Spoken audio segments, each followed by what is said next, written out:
North Dakota is known for hydraulic fracturing, especially in the town of Williston. This is because Williston is plentiful in oil. This is Williston, North Dakota, a modern-day boom town. Beneath these streets lies 100 billion barrels of oil. And now, this little town is the epicenter of one of the biggest oil booms in American history. As millions of people lost their jobs in the recession, oil companies in North Dakota were starved for workers. Over the last 4 years, more than 15,000 people have packed their cars and set out for America's latest oil rush. With only 1% unemployment and a rapidly expanding population, this drowsy prairie town has just been launched into the 21st century. The Bakken Formation is where hydrofracking occurs. What is hydraulic fracturing? Now, first off, hydraulic fracturing is not new. While it's only recently gotten in the news, it was invented almost 70 years ago, and it's a technique that, in some sense, they're trying to make earthquakes. They're injecting fluids at very high pressure, trying to break up the rocks. But the earthquakes that they're making, this breaking up rocks is making an earthquake, but they're making incredibly small earthquakes. These earthquakes are magnitude -2 to maybe magnitude 1. How does hydrofracking cause earthquakes? That we think of for causing these larger earthquakes, and that's a fluid pressure effect. So this is our well right here, and you're going to be injecting fluids either through hydraulic fracturing, enhanced oil recovery, or wastewater disposal. And you're pumping this water in.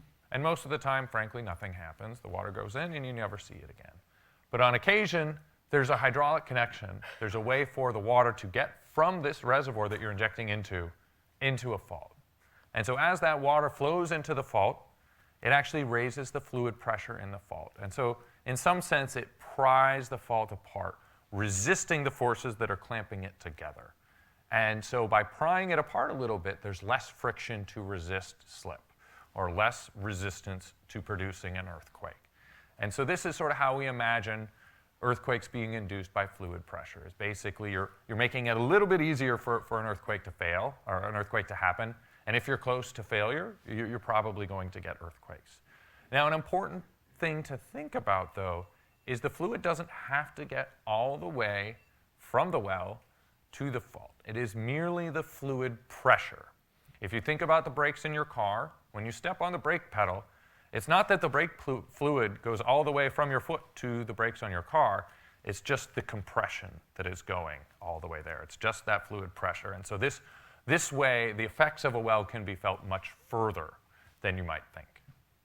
Now, the other way that oil and gas, and in fact pretty much all of the human-induced earthquakes can... The town of Williston and hydrofracking. Williston is located on the western edge of North Dakota. 2 miles underground sits the Bakken Formation, a deposit of crude oil the size of West Virginia.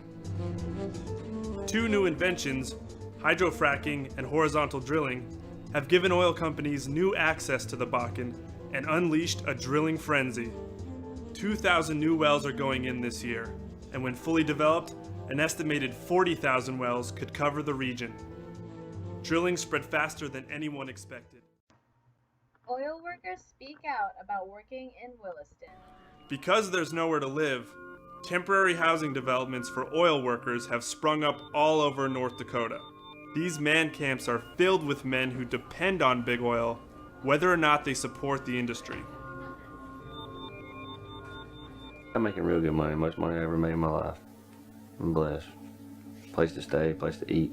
Can't be more satisfied. I got into it in my 20s, and I'm in my 50s now. Been married 32 years, but she's used to me working. I talk to her every night. We do the Skype and that kind of stuff so we can see each other. People bow down to it because oil's what makes the money, you know, but I'm different, man, you know. I hate it. I'm not gonna be here long. Why do you work in oil? Only thing I can do to make money. It sucks, you know.